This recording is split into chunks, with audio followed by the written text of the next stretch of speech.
on, let's go, boy!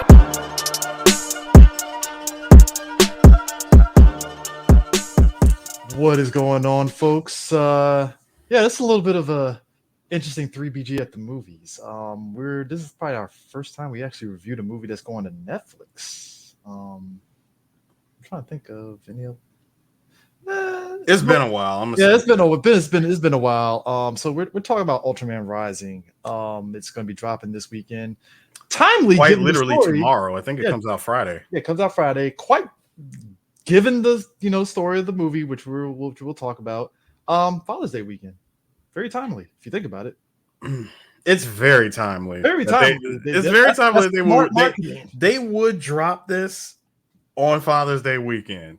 I'm mad because I didn't think of that watching the movie because of all the father son and I'm like, once, like, I think what was it, the first 10-15 minutes into the movie, I'm going, when are they dropping this again?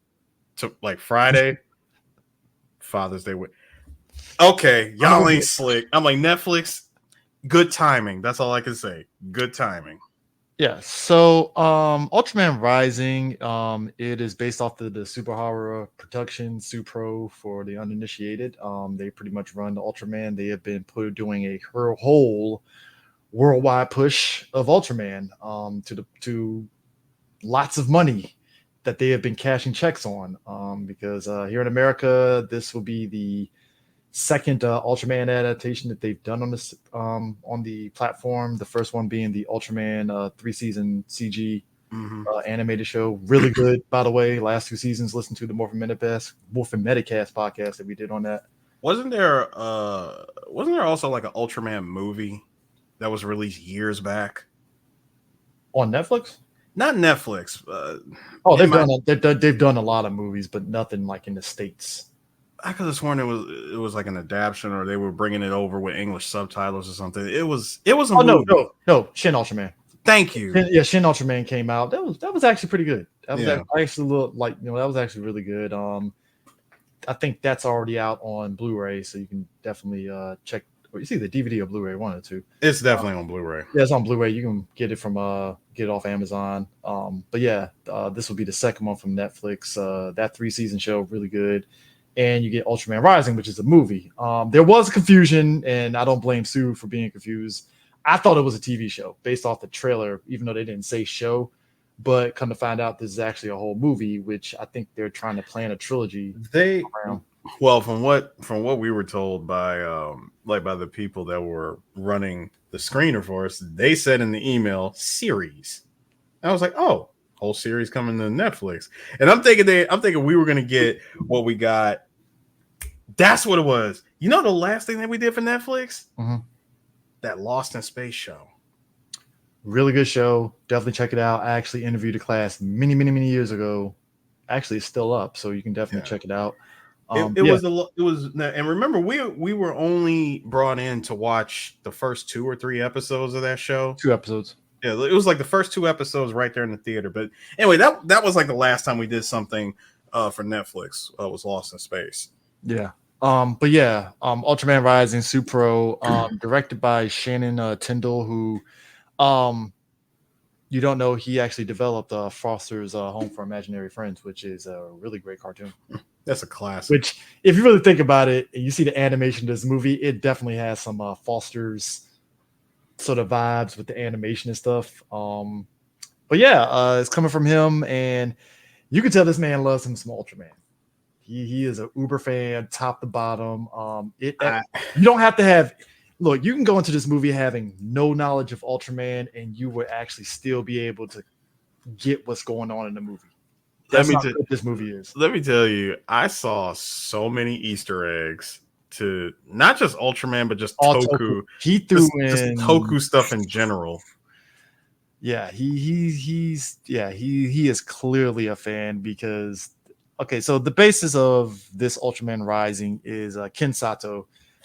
His dad is Ultraman, and Ken Sato basically is a baseball player, and he ends up helping out his dad in being Ultraman when his dad gets injured. And During this, he ends up coming upon a egg that hatches into a little small baby, which was the baby of a kaiju that his dad fought many years ago and such. And he ends up having to raise said kaiju baby, and he ends up kind of running amiss of his father's friend, who runs a organization that hunts down kaiju. So that's pretty much the nuts and bolts of the movie in a nutshell. I would probably say the theme, as I said at the top, is Father's Day weekend. So it's basically about the relationships of parents and their kids, pretty much. Heavy emphasis, very Disney vibes if you think about it, like early '90s Disney vibes, where they always do those animated shows about the family and the parents and the kids and their relationship kind of vibe. So yeah. But yeah, really good movie, top to bottom. Animation is great. The voice acting is great. I mean, you'd be hard pressed to find me really complaining about this film at all. Like, I will say, dude, during that time in the theater, I think I must have heard maybe a handful of parents crying during this movie. look, shout out to Jetty Watanabe, who voiced Professor Saito. I'm mad I didn't catch that voice. Yeah, That's how, because he's voiced in other stuff too. But if you're an old person like me, he was Lon Duck Dong in Sweet 16 Candles. Yeah. So but Christopher Sean actually voices Ken Saito, his son, and Tamala Tomita voices Mina, who, if you don't know, that was old girl from Karate Kid Part 2. yes, Yeah. And Keon Young is Dr. Onda, who, him, he is from my man from fucking Surf Ninjas. yeah. He did Baba Ran. That The dude. big guy, Yeah, the big dude. That's him. That is him. Yo, I'm sorry. It's shit. like I see the face. It's like that's it. I go straight to that movie because I know he's done other stuff. Yeah. Keying on that movie is like, yeah, that dude. Shout outs to him still working. Hey, look, he stays getting work, sir. Right. Like, you got to give him credit on that one. Like, Oh, I do. yeah, Man, I'm glad you picked up on that. Yeah, I mean, and he was Mulan in Mulan. Okay. Lord King. So yeah, it's yeah. So, but that's the nuts and bolts of it. It's basically the relationship between Professor Saito and his son, and it's look. Like Sue said, people were there was onions being cut in that theater because they fucking hit you with the just with the emotions in the feels. The feels were hit quite many times. If you're a parent, I dare you to not cry at this movie. I mean, I might have shed a Denzel tear from Glory a couple moments, or or if you're really into the movie, you will shed a man tear or woman tear. Oh yeah. I mean, look, that's where it is. But really, the big thing for me is I love the animation. I think my fear was that it was going to be like the cheap animation, but I think this kind of goes to the fact that like traditional animation is still alive and well. I think we've seen that with the Into the Spider-Verse movies and Ultraman. I think was that you that's basically keyed on the fact they kind of had that Into the Spider-Verse animation. Yes. The way that they animated this show, it definitely reminded me, especially with the way that you notice the frame rate. The frame rate of it has that Into the Spider-Verse, just the Spider-Verse animation style, I would say used as an inspiration. Yeah, especially like the action shots of him doing punches and and all that stuff. And they really do a good job of kind of showing like anger and like the background of the character being angry is like red. Yep. And all that and stuff. And look, people fear that, with studios cutting costs on animation, traditional animation is gone. I'm like, no, this movie showing is still alive and well. Like it's going to stay here if you give it a shot. So, yeah, I'm actually looking forward to watching this in the Japanese audio. Yeah. Because I think Yuki Yamada voices Ken Saito. He does. Yeah. Yuki Yamada. Yeah. And it was Fumio. Like Kohiana is Professor Saito, and then Yumi Tsunamatsu, and then this is they're in it. Oh, Turner Gundam. Holy shit. Wow. Yeah, these are some veteran voice talents here. Holy shit. Oh yeah, of course. Yeah, they ain't spare no expense on that.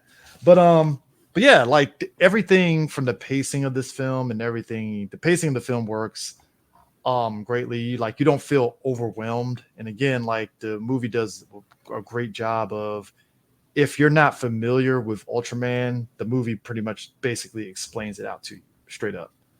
And like Sue was saying, the Easter eggs are just out.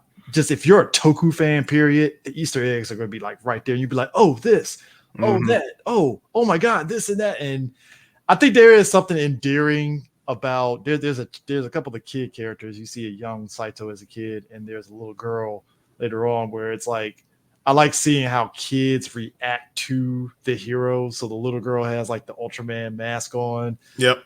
You know, and Saito as a kid is all like, oh, I'm Ultraman and doing this and all that shit. And I'm like, God, that just reminds me of me as a kid. Yeah. It just shows you how timeless this franchise is. like all franchises in general, especially from the Toku, like all the tokusatsu, it doesn't matter how, like what age you are, whether you're young, old, in the middle, like if you grew up with this stuff or you're growing up with this stuff or you've always known about this stuff from the beginning, you're like watching any piece of Toku history always takes you back to that point in your life. Yeah. Like, you know, kids when they see this and they go nuts over it, bro, when they grow up, they're going to remember going nuts over it. And hell, some of them are going to grow up and be like, I still love this stuff. I mean, I was surprised the amount of kids in the theater we were at that were actually engaged. Yeah, me too. I was really surprised. Because this is like the second movie I went to that had a lot of kids. I went to the Turtles movie and them kids ate that movie up. Like, just like, oh my God, Turtles. And this one, the kids were like, oh shit, Ultraman. But it's like I said, timeless franchises. Yeah, I mean, you know, but also another thing that I liked about it too is that they knew how to juggle like the American, like Ken went to America and they kind of touch on his moments of having to deal with being an immigrant. Mm-hmm. But it wasn't heavy-handed, but it was like it and what I mean by heavy-handed, it's not heavy-handed with it. Yeah, not being over like racism. And it's like the most we got was a line that both you and I cracked up at. Go back to America. But like, no, but if you look at the writer is Asian, but he did it in such a way where it was like, oh, he probably experienced that when he came to America, and he did it in such a way where it's like when you hear the characters talk about it, it's like, oh, that's actually pretty dope. Like, because it's coming from a perspective. And, you know, that's what we mean by when we talk about diversity is like you have somebody that is from that background and they can talk about it. Whereas if you get a white writer, they'd be like, all right, we got to really hammer home this racism. You know, and I'm like, all right, man, we get it. Like racism, it's cool. Gotcha. We're gonna put on this glove, and this glove is gonna have about 20 stones in it. That's how heavy. Guilty. I feel guilt, and I'm like, bro, like I get it. Racism, cool. Like bro, get back to just this. Can we do that, please? It's not that serious. Take the glove off. Can we just go back to fighting kaiju? Yeah, but I said that's what I said. You have somebody like that's has that perspective. They're able to just tell it in a way that progresses the character in the story, and then boom, we're just off to fights. And that's all I ask. Just like, hey, do it, boom, done. You know, and I like that. And that, like I said, that's what makes the writing of this movie solid is that it, you know, they know how to balance the serious moments with the comedic moments and the fun moments and stuff. And it's dope. It's dope off the ground. Like I said, I'm ready for more of these movies. I need it. I know you in particular. I saw you really like pointing out everything that was in Japan in the movie that was actually pinpoint accurate. Like it's like Sue next to me was like, "Yep, seen that. Yeah, I can't believe they actually put this store in this movie." Like, wow. Yeah, because so many times we've always seen like the fake version of like insert this from an not McDonald's, right? Not even McDonald's. It's like actual Japanese stores or good example. You actually see the 7-Eleven there. They actually show Family Mart. It's like, dude, we come a long way. Anytime you watch anime, it would say something like Family Convenience or something, or Convenience Mart, but it would still have that same color scheme. And seeing the actual name brands of stuff in just this movie alone, like that put a smile on my face. I was like, bro, that takes me back. Like, you know, when I lived there, I went to all of these places. Like I'm glad they did that because it does. Again, it's that like there's a part in the movie. Let me tell you something. I don't want to spoil it, but there's a part in the movie, and it does exist in Japan. Like for anyone who's never been to Japan, I'm telling you right now, this does exist. Okay, but when they put it in this movie, I laughed and I said, way to not get sued. I loved it. When you see it, like put it this way, when you see it, you'll know what I'm talking about. I mean, it's made the man blind. So, that's all I'm gonna say. Industrial Light and Magic did this movie, which they do some fucking top-notch work. I mean, they got a history. So hey, if you get the best, gotta go Industrial Light and Magic, man. I'm like this, Japan, y'all are seriously knocking it out of the park. I mean, Godzilla -1, now this. I mean, look, me and Prime say it all the time. Like, Super Horror Productions, they really, for them to go out their way to be like, no, we want to really take Ultraman global. Because I mean, it's Ultraman has been in America, you know, starting with like Ultraman. Ultraman Powered in the 90s, and then you know you got the dub of Ultraman Tiga on Foxbox and stuff. That's the most you got, right? Especially in America. So for TsuPro to be like, you know what, I feel we can do better to really make Ultraman a global presence. And you know, look, I'm gonna preach. Go to your local store, go to Amazon. You can buy all the Ultraman for a really good price, like $20 and below. Get all the seasons and everything, and support Ultraman, including this movie, because this is. I remember there was a time, at least for a couple of years, where we got Ultraman, Ultra Q, and another Ultra. I think Ultraman 8. Was it Ultraman Ace or one of the other series, one of the other Ultraman series on Blu-ray, and Best Buy was selling like all three of them for like $9. Oh yeah. I went on ahead. You can, if you are curious about more of the Ultraman stuff. Me and Prime do more for Metacast. We actually did talk about a lot of like the early Ultraman, like Ultra Q and Ultraman 66, amongst others. So definitely check that out. But yeah, I think Ultraman Rising is definitely another notch on Netflix belt and really getting the presence of Ultraman out there and people really getting interested. And I think that's a good thing. Yeah. If Toei can do that for Super Sentai, I mean. Hey, that would be dope. If they do it, Kamen Rider actually gets some, you know. Yeah, I was gonna say between Kamen Rider and Gamera, those are like two franchises that needs another shot at coming back to America and just knocking it out of the park. Now, Shin Kamen Rider did come to America. They did put the movie out here in the States for shit. They actually made money to where it got a second Phantom showing, which was actually really good. And they're actually doing a TV version of Shin Kamen Rider, which if you watch Shin Kamen Rider, the way they kind of cut in between segments in that movie, it looked like they really wanted to make that a TV show. Yeah, you can tell just from watching it. Yeah, so that makes sense why they want to actually go a TV show and just add extended sequences in that and stuff. So, I mean, look, Japan's invasion of these superheroes, I'm actually digging a lot, and I think Ultraman Rising is definitely going to be the one that, hey, put it on for your kids. They'll love it. And hey, if they're curious on more Ultraman, boom, you can actually go to the Tokusatsu YouTube channel. Yeah, they've been live, like I want to say for the last couple of weeks, they've been live streaming all of their content. Yeah, so like all the Super Sentai stuff, all the kaiju stuff. Yeah. Even movies, like they've even been live streaming like all the Jackie Chan movies that they have the rights to. Yeah, look, I'm giddy for that. I mean, anything that can extend the brand out here in the States is great. So definitely check out Ultraman Rising. I think that will be it. And yeah, that'll be it. Catch you guys later. Peace.